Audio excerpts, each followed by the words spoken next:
You give a million naira, you get a million naira information. All right. So Nigeria has to spend, reasonably enough to take care of these security issues. And then put officers with a reputable character.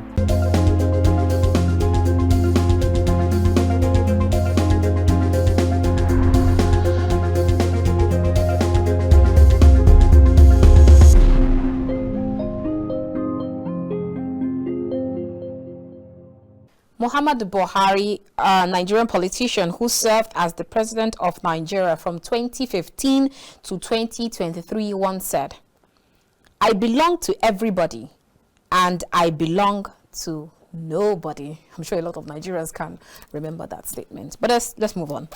Mikel Temer, who is a Brazilian politician, lawyer, and writer. He served as the 37th president of Brazil from 31st of August 2016 to 31st December 2018, once said, "When you have a new government assume power, everyone without expectation has to work for the benefit of the common good." Absolutely spot on.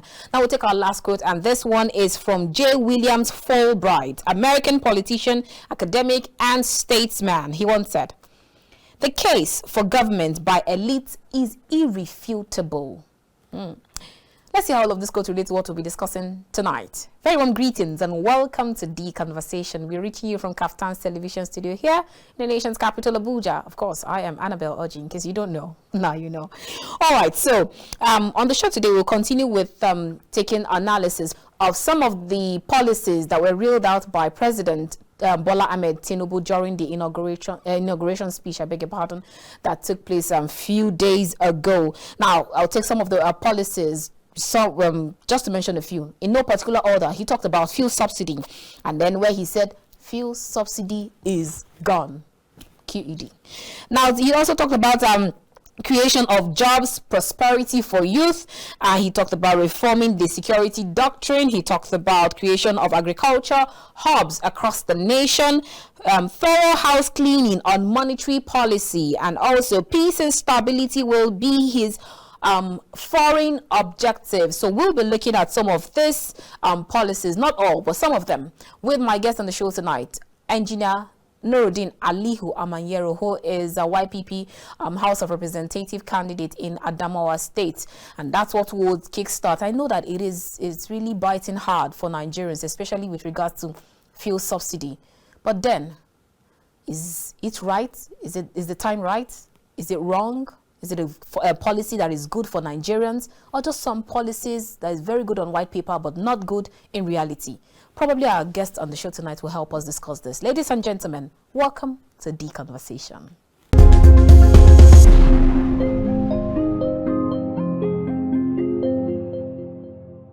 Welcome back. If you just joined us, this is The Conversation. We are reaching you from KAFTAN's television studio here in the nation's capital, Abuja. Now let's go straight to our conversation for tonight. And our guest on the show today is Engineer Nurudeen Hammanyero. He is YPP House of Representative candidate in Adamawa State. It is great to have you on the show again.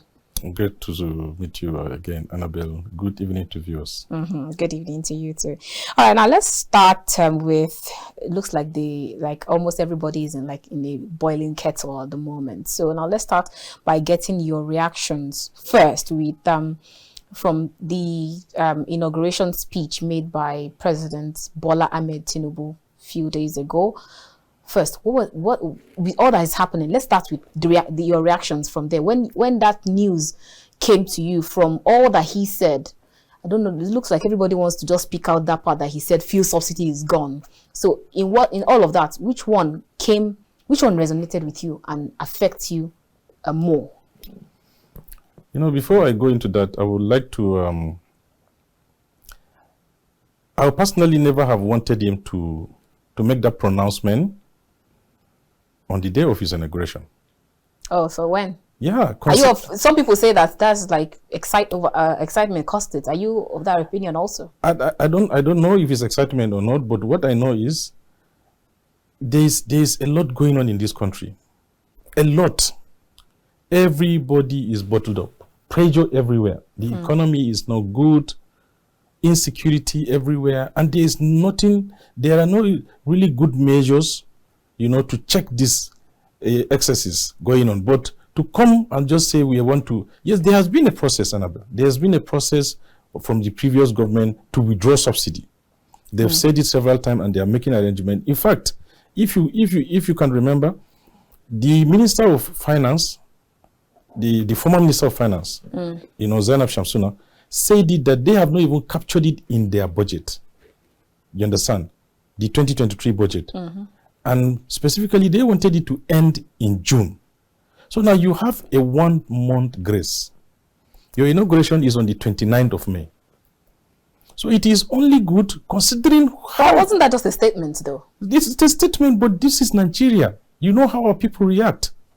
Okay, now imagine from that day, immediately when he said it, an hour, less than an hour, most fuel stations in Abuja, that where I stay, at least you can make your judgment from where you stay, have closed down and hike up prices. Even the ones that don't even sell at all, now opened their filling station and start selling at the new price. Yes. You know, and even when the NMPC, you know, the group CEO said there is no need for panic because that will make nothing. It will not change anything. His statement was just useless because they had it from the boss, from the horse's mouth. Subsidy is gone. Gone. Could it be gone technically or literally? Is it today or in a month's time or in 2 weeks or in 3 months? Gone how? You understand? So the word gone put everyone on a high jump. And those guys, in fact, that day I visited a friend in the first station. I visited him. We were discussing, but I've already filled up my car a day before. Okay. So I was discussing with him. He said, look, he now showed me something somebody forwarded to him from Lagos. A newspaper have already captured it. NMPC in Lagos has already adjusted to the new price. You know, so that was a shocker. I had expected, okay, come to office first. You know you want to remove subsidy. No two ways about it. You've said it several times. You can talk about it during the campaigns. You can talk about it lightly in your inauguration, but don't set the country into panicking.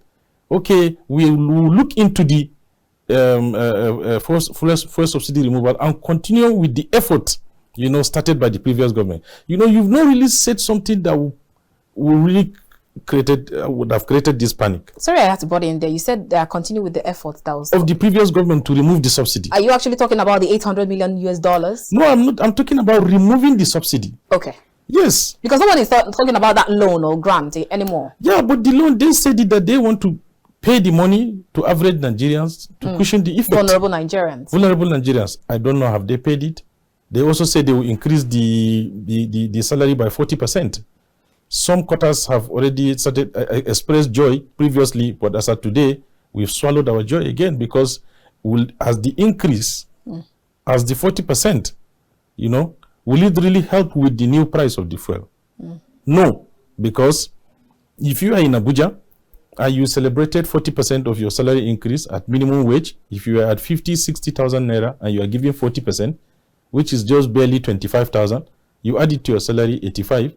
And today, there is a 555 Abuja price, you know, for you per liter to fill up your car weekly to come to office. It means you need to borrow money to make up before the month ends, just fueling your car. Not even talking of feeding. Not talking feeding and then taking care of your house. So for me, saying it on the inauguration day was not a welcome idea. Taking away subsidy, is it good? Yes. We should take it away because it has been a cancer disturbing this country. But there should be there has to be measures, you know, that will help this before as soon as you, because it's as naked as anything for you to just take away. If I was playing with somebody, I said, is palm oil good for your body? Yes. Do you just fetch palm oil from the cup, you know, and just take it? No. You accompany it with so many things that will make it useful to your body. So I just look at it. I was just trying to make him understand the subsidy thing because sometimes you need to go down to a layman's language, you know. Now, I say if you take palm oil just like that, maybe it will purge you.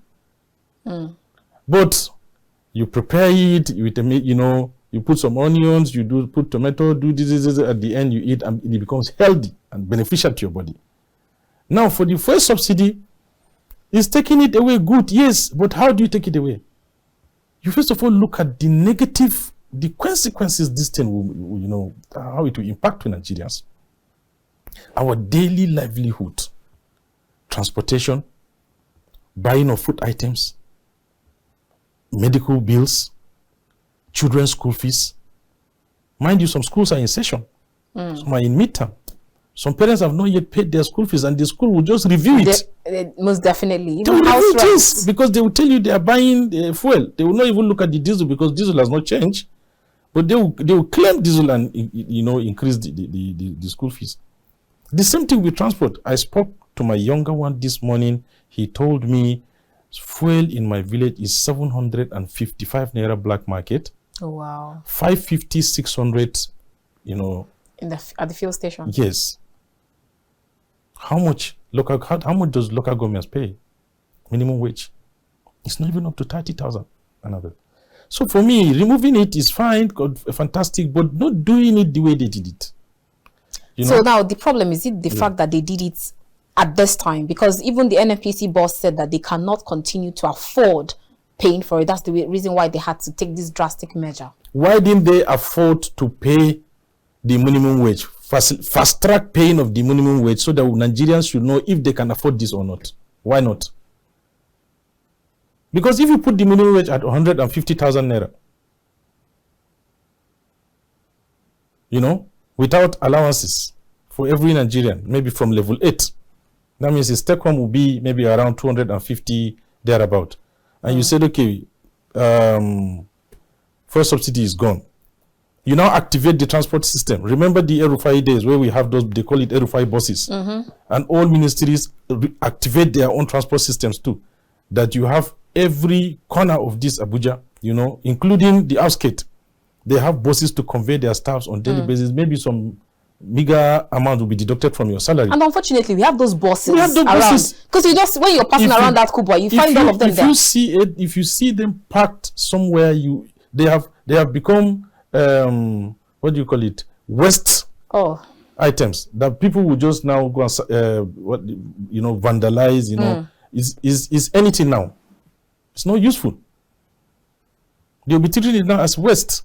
But since we are talking about that's for Lagos, for Abuja rather. Yeah. What about Lagos? Lagos has at least those BRT buses. They have those metropolitan buses and all of that. So then the government should make a deliberate effort to subsidize the transport system for civil servants, especially. In fact, no, for everybody living in Lagos.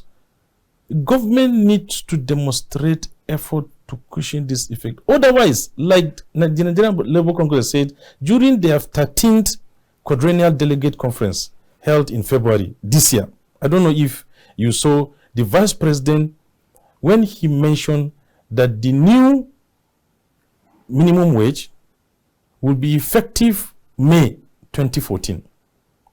And in their response before the closing ceremony, they reminded him of the consequences of petroleum price hikes in Nigeria. What it will cost. The delay.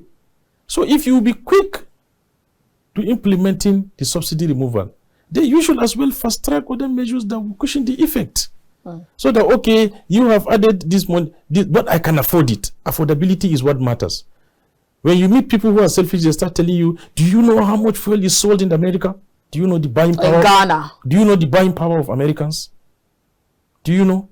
You are telling me fuel is sold at $2.something in America. An average American with his minimum wage can afford any kind of car. I've heard the federal government spokesperson say, do you know how much fuel is sold even in Ghana? It's 1,000 or maybe over. So you should be happy. You understand? And again, what is the essence of having the resources if I will have it and yet it's a punishment to me? Annabel, what is the essence? I think I once told you, Guinea-Conakry, Mali, even Cameroon here, how much they sell fuel because one has visited. But again, you look at those countries, are they blessed with the resources that Nigeria has? So what is the essence of having it as a country? Do you know why in Kuwait, in Qatar, in Oman, in Bahrain, all these Gulf, countries that are rich with oil, oil is not expensive. Because they have it. And what have they done? They have domesticated the process of refining, Annabel. There's nothing like taking it outside. You know, the effect of, you know, transporting it outside, importing it again is not there. The machineries to refine this resource, the crude, is in their country. You get it, and the end user. It's very easy, just transportation. So you go and see fuel sold at 40 cents, 50 cents, less than $1. Why? Because it's supposed to be a blessing, not a cost. Not a cost. But we have it, and yet you are coming to compare me with Ghana. Does Ghana have petroleum the crude excess? Do they have crude like Nigeria? The NNPC boss said it that okay, the Kaduna refinery, the Port Harcourt refinery, I don't know if you have seen it, or the Warri will be ready by 2024. 24. Then why not you wait until all these things are put in place? But then does it even make any economic sense to still pay turnover maintenance for this refineries? I'm trying not to use the word moribund, but then does it make any sense paying? It doesn't. Tam. Why they are doing it, we don't know. You understand? And this is why this brings us to a point that we need to speak up every now and then. The new government has to be a bulldog that will bite. Yes. And not one. Not toothless. Oh, wow. You know, just backing. You know, so many things have happened in this country. The average Nigerian has been relegated to nothing. You go to school, you finish. Psychologically, you've been defeated because you know, no matter how good your certificate are, you cannot afford to gain employment into NNPC or NDSC or FIRS or CBN. Or CBN because you are a poor man's child. And these are the people that voted you. You know? So this government has to look at what is happening now. Okay, I saw it. I read it on the papers. A staff from NNPC leaked the current employment that has taken place in NNPC. Strictly of, you know, the former president's aides, their children, and the rest, without due process. And guess what? Not just employing them to come and learn through and grow. They were employed and given managerial ranks in a sensitive place that is the #1 business hub of Nigeria, NNPC. They are made deputy managers and managers, Annabel. What do you expect from these guys? What do you expect from them? The claim was, the person saying it claimed is 200 employees. But in reply, one of the NNPC, you know, I think director something communication said it is 20. But even if it is 20, what stops you from going through the due process to do that? A lot of these things has happened with CBN, with FIRS, you know, and Nigerians are not happy with all these things. Because where does it place? How do you now, you know, keep my confidence as a Nigerian who you told that you are going to make? Okay, now the mantra of this government is renewed hope. You know, if things go like this, or if things keep going like this, the hope will be dampened. Oh well.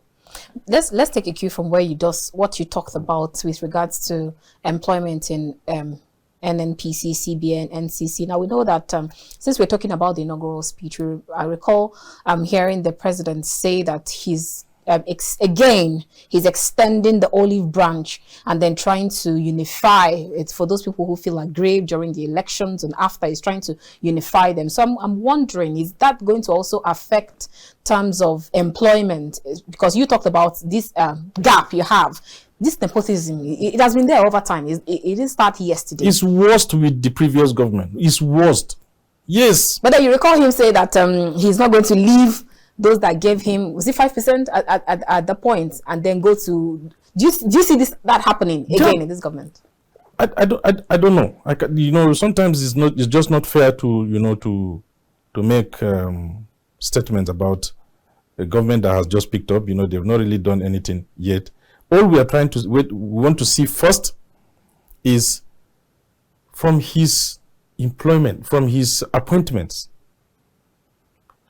We want yes, there has always been this issue of differences in Nigeria, and you can't take it away.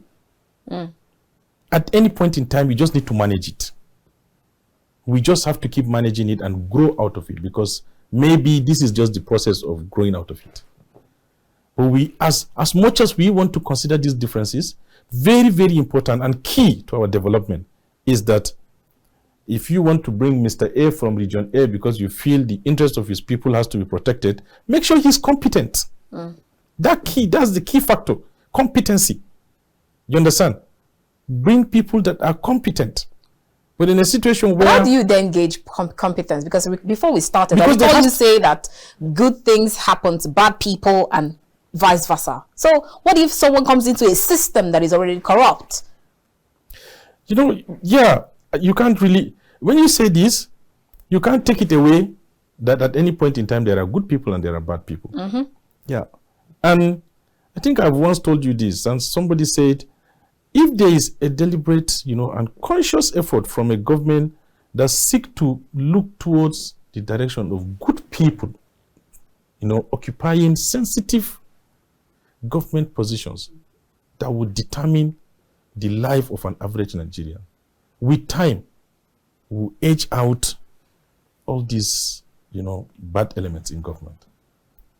But at this point, we are not yet there. We are not, Annabel. Because if you look at how many times have you seen in Nigeria, okay, now because we just have to be making reference from the previous government, since these guys have just started. How many times have you seen the previous government punished, let's say, a minister or an MD or who is caught doing something wrong? How many times? As if that's the next question I was going to ask. Because in terms of hired and firing. Yeah, hired and firing. Because if it became a norm, it has become, they made it a tradition. Finish your time in office. Is it 4 years or 5 years? There's a small button for you somewhere. Press it, we'll renew it for you.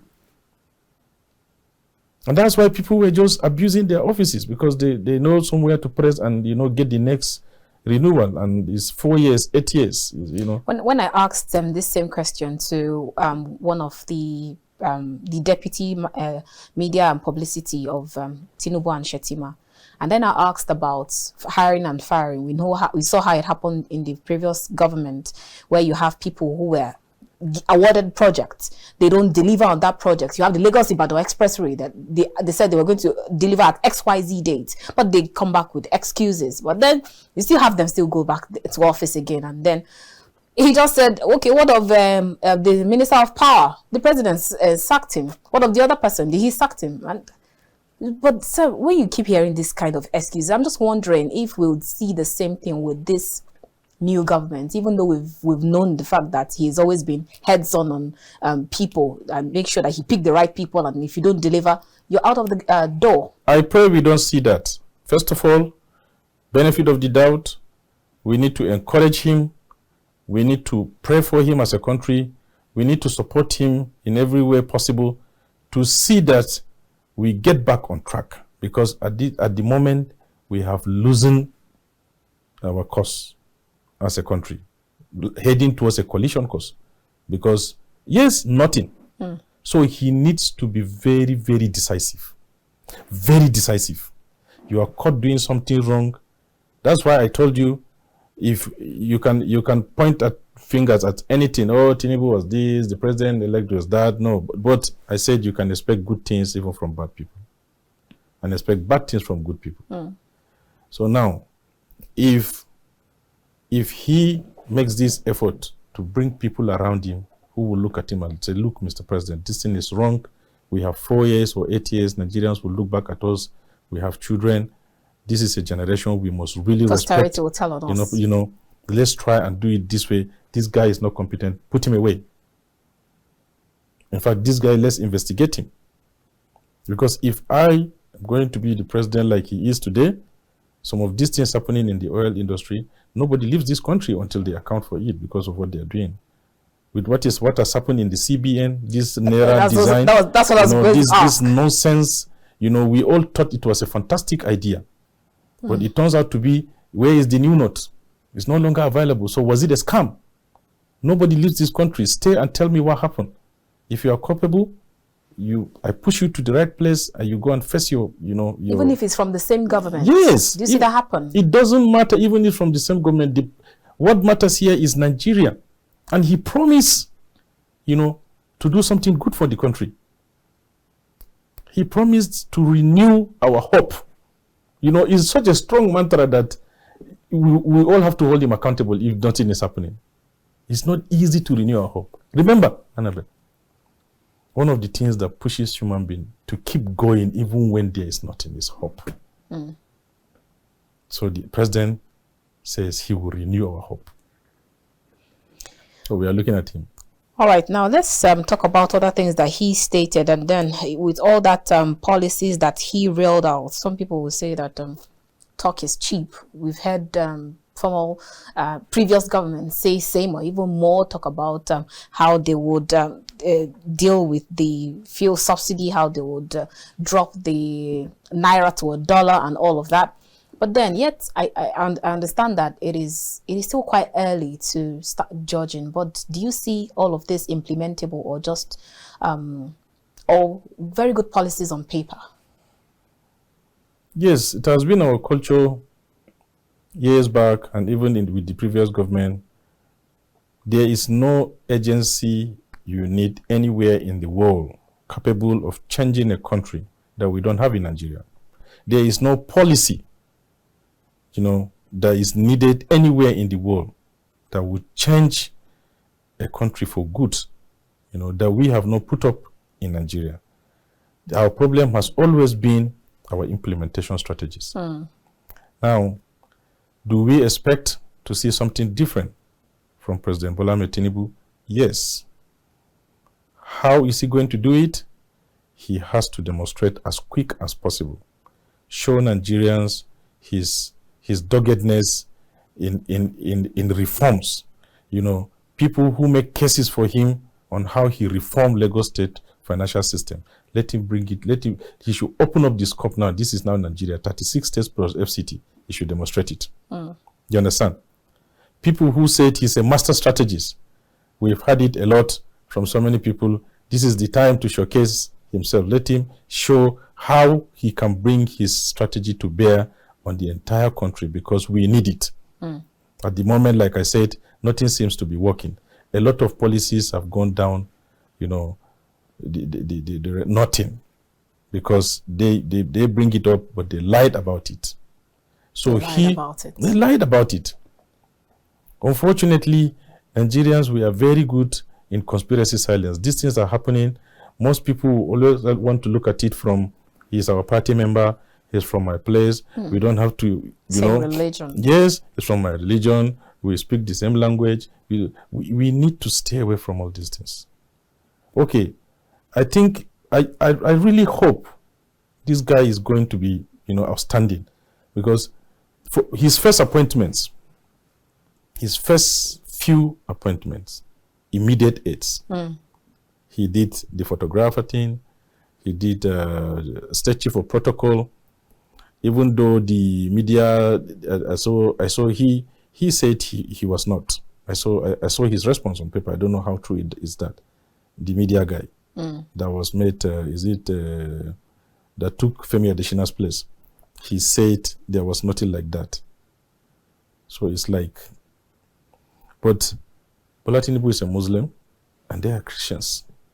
So if you accuse Buhari in the previous government being a Hausa man, even though you can be fair to him as well, Femi Adesina wasn't a Muslim, wasn't a Hausa person, But if you accuse him of bringing very close people to him, Hausa people or Fulani people, then we need to see this man not bringing people from not really religion. But I've heard people even make such statements. For me, I don't look at that as a problem. I don't, Annabel. I keep saying it because not going by what Kashim Shettima says, but truly what he says was meaningful. He said, if this man cannot Christianize his country, his house, how do you expect him to Christianize Nigeria? Because he has a wife that is a pastor. His children are Christians. He's a Muslim. So why do you start telling people that he wants to Christianize? How can he do it? If he is capable of Christianizing anything, his house should be first. They say you judge a hero from his house. So if you can't do that, so how do you expect him to Christianize Nigeria? So I think, you know, I hope to see sensitive appointments like the Secretary to the Government of the Federation, National Security Advisor, because he talked about security. Security advisor, yes, exactly. And every other sector he wants to improve on has to leverage security. Even the security chiefs. Yes, because that is where I said the last government goofed. You cannot keep service chiefs for 6 years and without good result. And yet, every time they meet you, you renew their time. You say, okay, I've added 3 months to you. I need to see this. And even when after they are exhausted, you know, when they exhaust the period given, they still come back. It doesn't make sense. This is security we are talking about. Every other thing, you know, hang on that. So we need to see Mr. President, you know, taking a decisive decision about the security. All right. Give me a tax with a time frame, like the last president did, but this time around with a very good feedback. You don't do this, I've given you money, I'm going to investigate you. How did you use the money? I don't get result, what do you need? But again, before you do that, you know, you need to provide the security apparatus with everything that is needed, because like it is said in the intelligence cycle, you give 1 naira, you get 1 naira information. You give 1 million naira, you get 1 million naira information. All right. So Nigeria has to spend, you know, reasonably enough to take care of these security issues. And then put officers with a reputable character. People who, because there is nobody that is not known in Nigeria. Is there anybody hidden? Nobody. There is no way you can go for somebody's record and you don't get it. So the president should look for officers that are capable of helping him deliver this country with the security challenges in the next 100 days, so that he will tell Nigerians it's no longer business as usual, and you can go about doing every other aspect of your lively daily, you know, because I've taken care of this. He needs to do that. All right, let's go on a quick break, and when we return, we'll continue this conversation with Engineer Nurudeen Hammanyero. I will see you after this time. I'll join us again.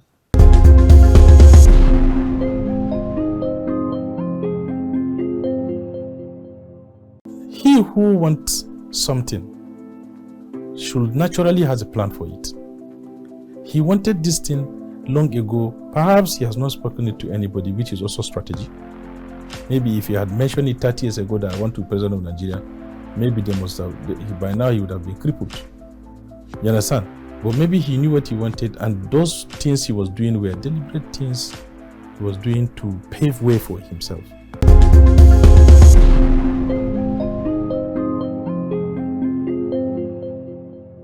Welcome back. If you just joined us, this is the conversation we're reaching you from KAFTAN's television studio here in the nation's capital, Abuja. In case you just joined us, you've actually missed out on a whole lot, but then you can still join in the conversation, as our guest on the show tonight is Engineer Nurudeen Hammanyero. He is YPP's House of Representative candidate in Adamawa State. All right, before we went on that break, we've actually touched on quite a lot of salient points, but then now let's still go back to some of the statements that he made during the inauguration. He said, and quote, "We shall honor our campaign commitment of the 1 million new jobs in the digital economy." And then we recall that President Muhammadu Buhari also said that he was going to lift 100 million Nigerians out of poverty. But unfortunately, 133 million Nigerians were plunged into multi-dimensional poverty. Now, so looking at what President Tinubu talked about, especially in the digital economy.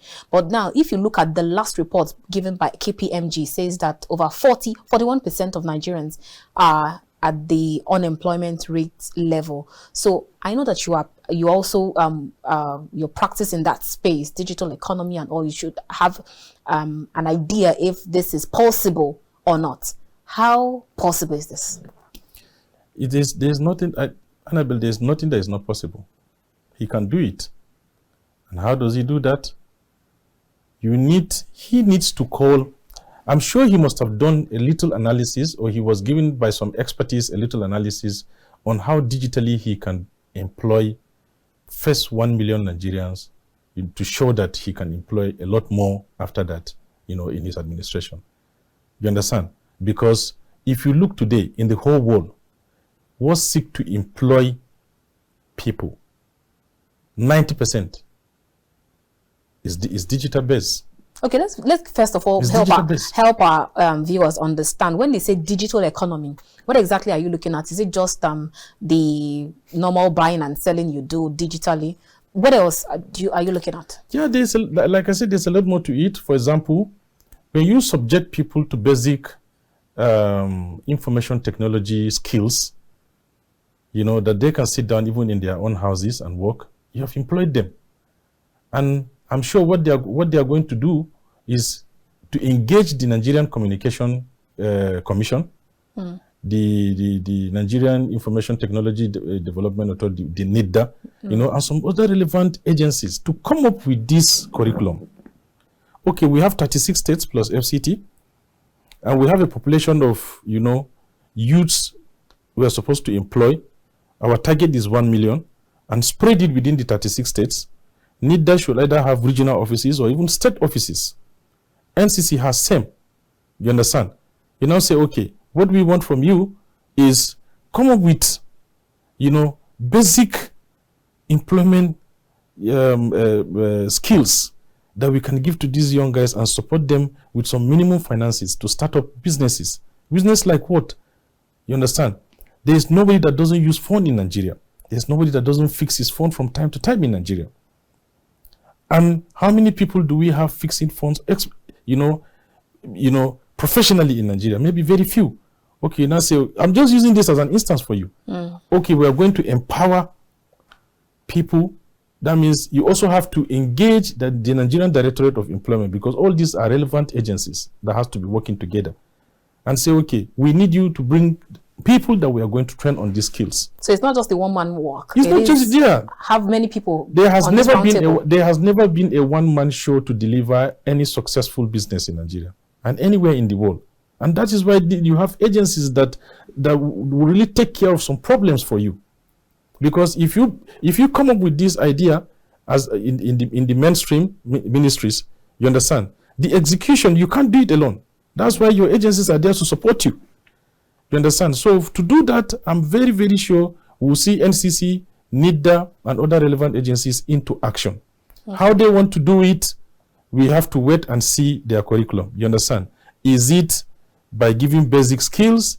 Is it by supporting people, with some specific business, that is trending and that employs, one man can employ 2-3 people, you understand, within a small space of shop.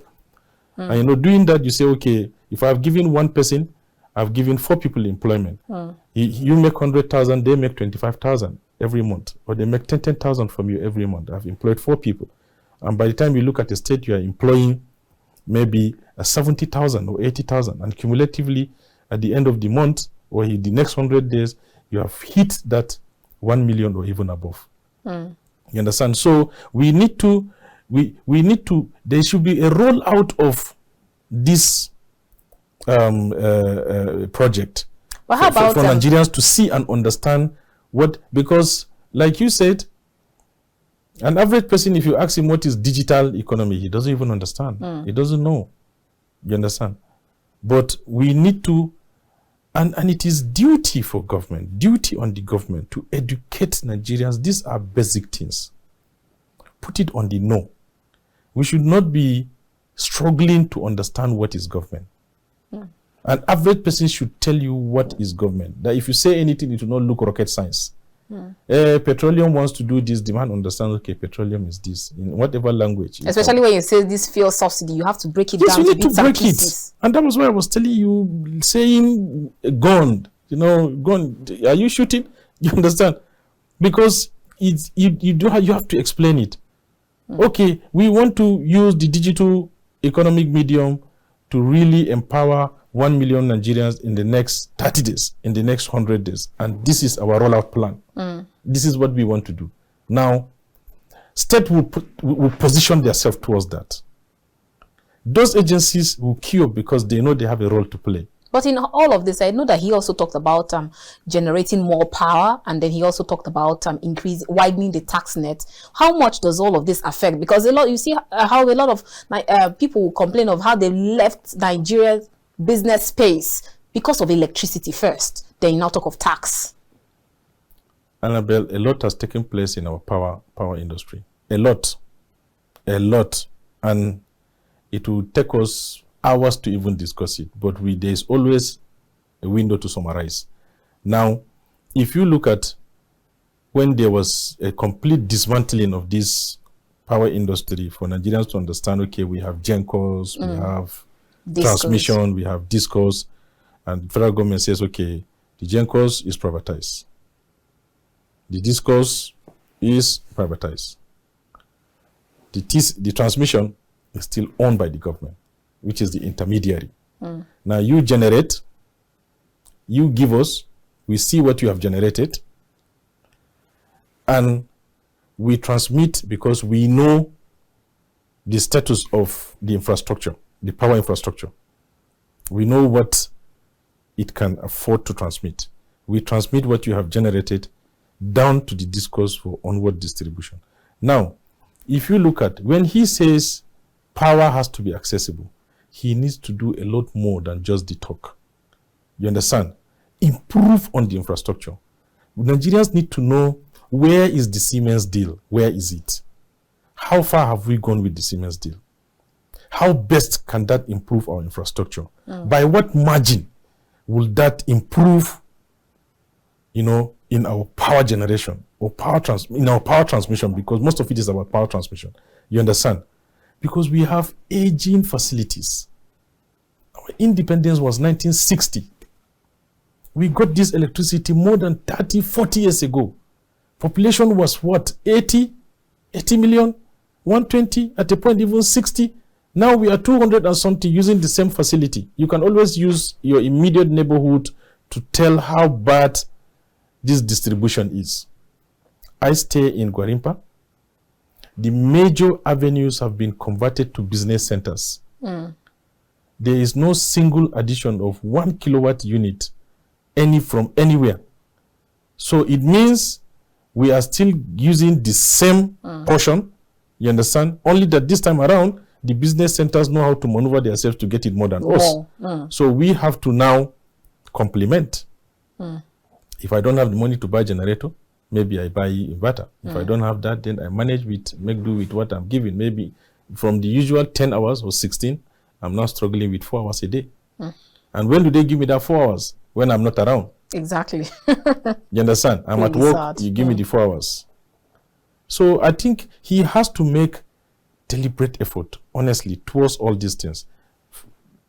Electricity will be accessible. Roll out your plan immediately, sell it to Nigerians. We should be seen, if you go to an average developed countries now, when you talk about a certain policy, an average person on the street will explain to you what that policy is. Because the government has opened up communication lines. They communicate to there is no barrier. You understand? So, and again, what I want to see Mr. President doing in the next 100 days, he promised the engagement of youths and women. You understand? To commit them in his government. He needs to demonstrate that in appointing head of MDAs. If possible, even in the ministerial slot, we should see younger people that are vibrant, that have the time and the energy to support him to achieve all these things, because these are going to be his lieutenants. You understand? Then how about the National Assembly? You talk about the MDAs. How about National Assembly? It's done. Because there is nothing to do again about the National Assembly. We are talking about what should be done. It's done. It's there. Can we go back to election? It's done. It was there. If there was any mistake, now it should be damage control. If there was, yes, because you can only talk about what is going to be done. But that has been done already, Annabel. The only thing we wait now is to see the tussle, what is happening, how the new 10th Assembly will come up. Because there is this bottleneck between the powers that be and the 9th Assembly leadership and this time around, the party, in question, the party in government now, which is the APC, the majority party, seems to have, their mouthpiece now is sending waves. They can now talk. The party is now having some powers, unlike in the previous government. And the party is saying, remember, we are supreme. Whatever decision we take, be patient with it. And this is our candidate. And some people are saying, no, we don't want it. So but in all this, is the interest of Nigeria managed? Is it about the people? Is it just to favor the candidate? How competent is the candidate? Because you see names flying, you see people, pasting their posters everywhere. I want to be this. We have the G7 relegated to G6, G5. A lot of things going on. So we need to wait and see how does all these things play out. And other parties, as much as we stay relevant, in the election process that produces these people. I have contested, you have contested. It was your time, you won, and you are now in the position. It means I have also played a role in your emergence. Now, if I was useful in that process, even though we differ in party policies, in individual, policies and the rest, but now, talking about who should occupy what position in the National Assembly, other parties should as well contribute. I didn't see that happening. We are not talking. You understand? Because do we have members of House of Reps from a party? Yes. Why are we not talking on who we want to support for speakership, for Senate President? You understand? Why are you just hearing consensus from just the majority party? From just the majority party. You understand? So I think we need to really be serious about this country to change so many things. Otherwise, if we are just carried away with what we get from government, then it's a problem. All right, so he also stated that he will not rule but govern. As he said that Nigeria shall be impartially governed according to the provisions of the Constitution and rule of law. Now, taking a cue from the provisions of the Constitution that talks about sovereignty, chapter 1, 2, and I think 14 of the Constitution. Now, how do you actually see this play out in terms of federal character principle? How do you see him govern from the rule of law, based on the rule of law and the Constitution? Now, to start with, I want you to look at his caliber of person. He is the first politician since 1999 that has today emerged as president of Nigeria. The first. Okay, because of the fact that he was formerly a governor? Yes, I mean, the first. Goodluck was a governor. Yar'Adua was a governor. You understand? When I say the first politician, somebody who has been in politics all his life, actively, even participated during the Nadeko. You understand? They had their own group and they knew what they wanted, but they were at par with the government. But they held their ground, and it wasn't to their favor. Some of them had to flee and run away, leave this country. Until there was stability, they came back. He was one of those people. You understand? So all his life he has been in politics. So he understands. It's expected some of those gaps, some of those, I will use the word immaturity, it's fair to use that.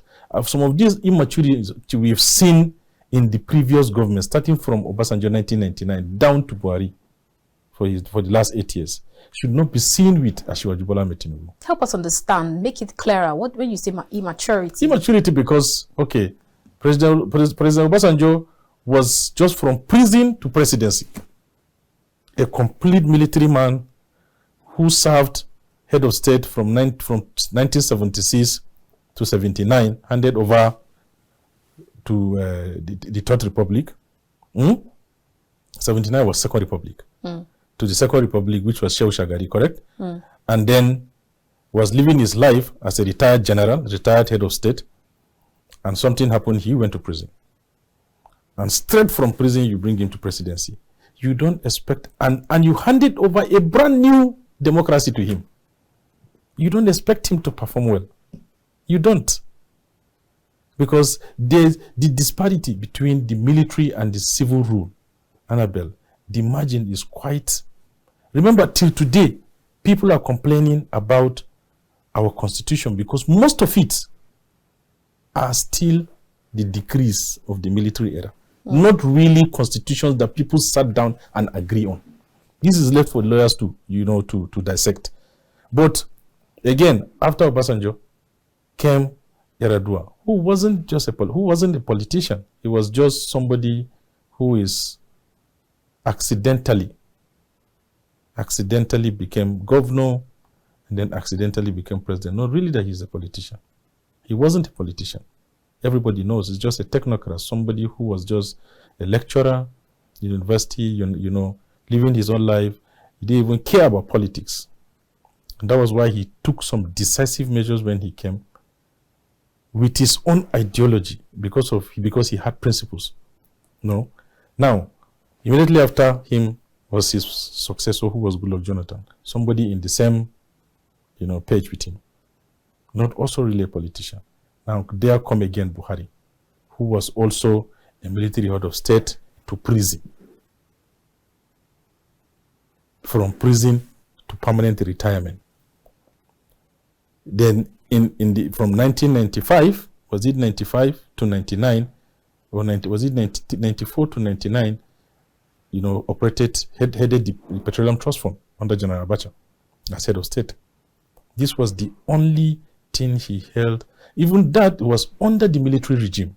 So to some extent, most of the decisions were, just orders. It wasn't something that you have a decision to take, or to deliberate. When I say do, you do. So now, he tried to be a politician. He contested because to an extent people felt they could trust him. Did it for four times and emerged as president. But if you look at some things that happened during his government, when he came immediately, that fear of he was this 1983, it could be, it could be this again nowadays. But when people understand, okay, it's not business as usual, the country went into. But isn't it almost the same thing? For President Bola Ahmed Tinubu, why I say it's different. Democracy as an institution, seek to understand people, because any solution that is given out of duress is usually not a sustainable solution. It doesn't last. But he understands how to manage no matter how you meet somebody that doesn't like him. If truly that person knows him, he will tell you this is one person in Nigeria we know that can manage people. And remember, even in the clear definition of leadership, one of it is that make you a good leader is that you should be able to manage people. Because it's harder than even managing resources.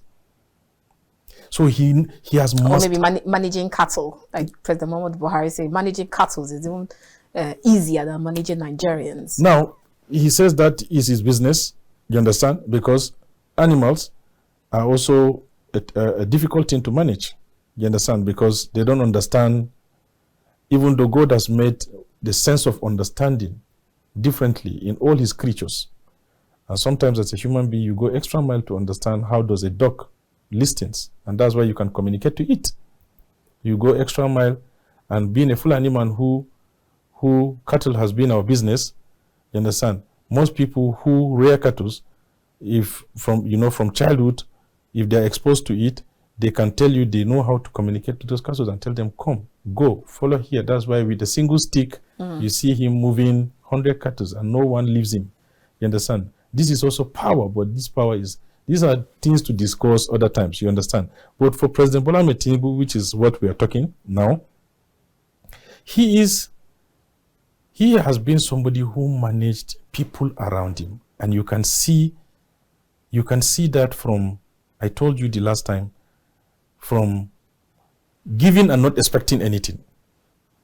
Okay, I saw the good in you, and I feel you can be Commissioner of Justice, Lagos State.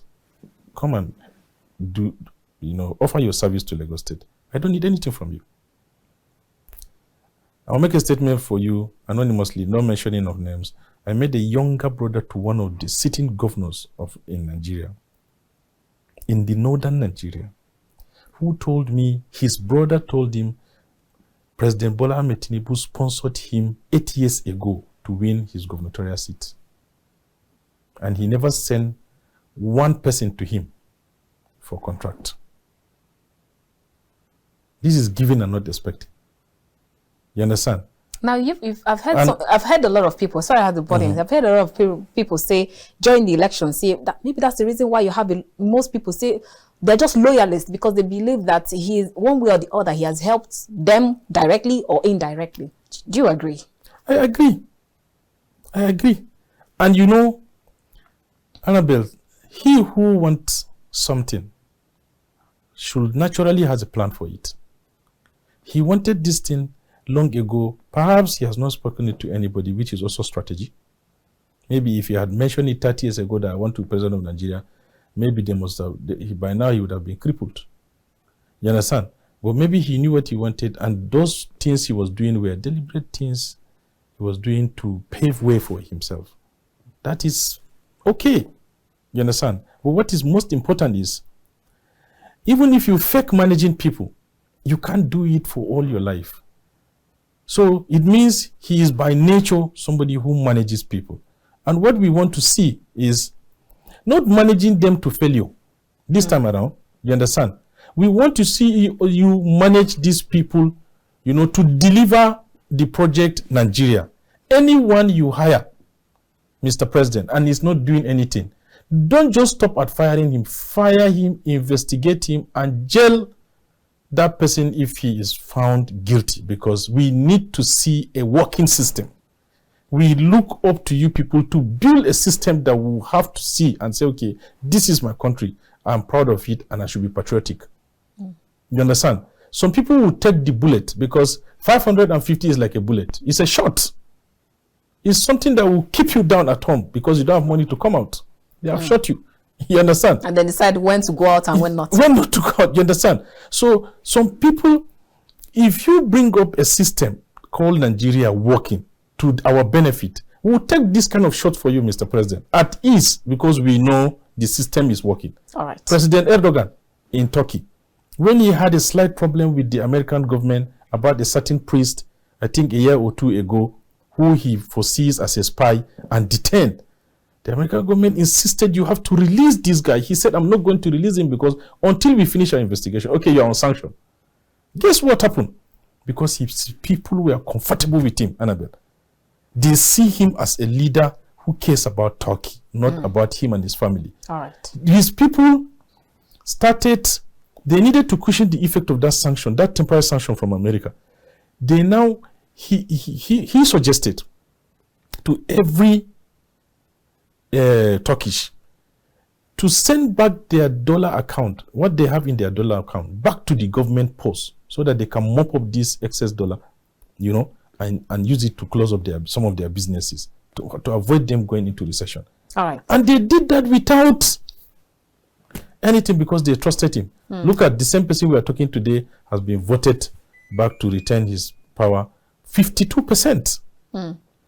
All right, Engineer Hammanyero, time is fast spent, but if you can help us in just 1 minute. Now, we recall how when President Muhammadu Buhari was leaving, he apologized to Nigerians for some of the economic policies that he reeled out that caused sufferings and penuries, especially the cash redesign and cashless policy at the time.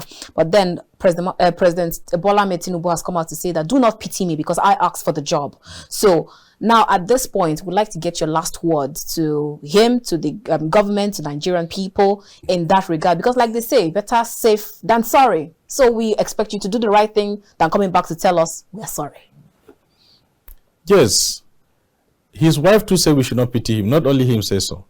And as Nigerians, we are calling on him.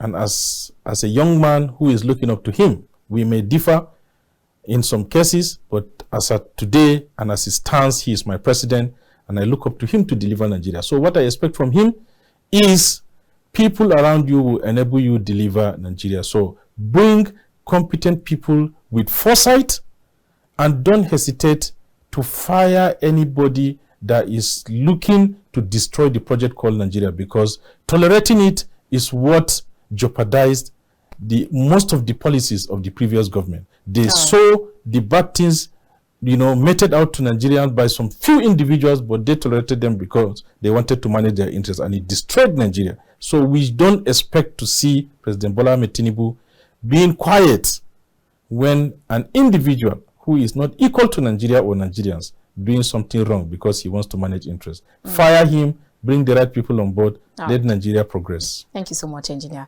Hammanyero. It's always a pleasure having these discussions with you. Thank you for having me.